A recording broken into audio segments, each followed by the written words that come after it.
পৃথিবীর ভূখণ্ডগুলো চলাচল করে এমন তথ্য হয়তো নতুন নয়, তবে এই চলাচলে একটি মহাদেশ আরেকটি মহাদেশের সঙ্গে ধাক্কা খাওয়ার মতো পরিস্থিতিও তৈরি হতে পারে, আর তাতে বদলে যাবে অনেক কিছু। বিশেষজ্ঞরা এমনটাই বলছেন চারপাশে সমুদ্র ঘেরা মহাদেশ অস্ট্রেলিয়া নিয়ে, যা ক্রমশ সরে আসছে এশিয়ার দিকে। বিস্তারিত থাকছে ডেস্ক রিপোর্টে।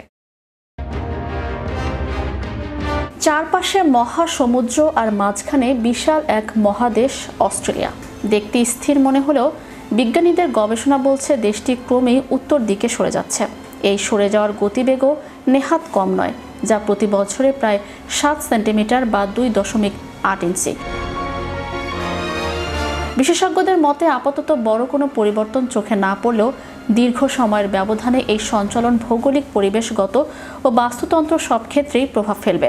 এমনকি অর্থনীতি, অবকাঠামো ও ভূ রাজনীতিতেও এর ছাপ পড়তে পারে। এ নিয়ে কার্টেন বিশ্ববিদ্যালয়ের গবেষক জেংজিয়াং লি বলেন, আমরা চাই বা না চাই একসময় অস্ট্রেলিয়া এশিয়ার সঙ্গে ধাক্কা খাবে। পৃথিবীর ইতিহাসে মহাদেশগুলোর এমনভাবে চলাচল করা নতুন কিছু নয়।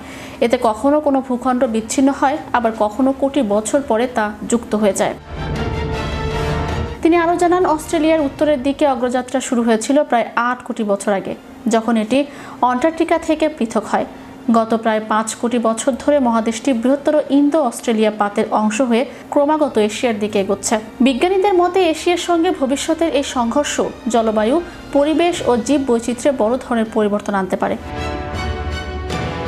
দীর্ঘদিনের ভৌগোলিক বিচ্ছিন্নতায় জন্ম নেয়া ক্যাঙ্গারু, অমোবেট, প্লাটিপ্লাস, কোক্কা সহ অন্যান্য প্রাণী নতুন পরিবেশে কতটা খাপ খাওয়াতে পারবে তা নিয়ে দুশ্চিন্তা থেকেই যায়।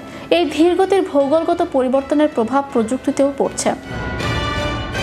2016 সালে দেখা যায় অস্ট্রেলিয়ার জিপিএস অবস্থান 1.5 মিটার সরে গেছে, ফলে দেশটির অভ্যন্তরীণ পজিশনিং সিস্টেমকে 1.8 মিটার হালনাগাদ করতে হয়। গবেষকদের মতে মহাদেশের এই ক্রমাগত সঞ্চালন বিবেচনায় রেখে স্যাটেলাইট ও নেভিগেশন সিস্টেম নিয়মিত আপডেট করে যেতে হবে।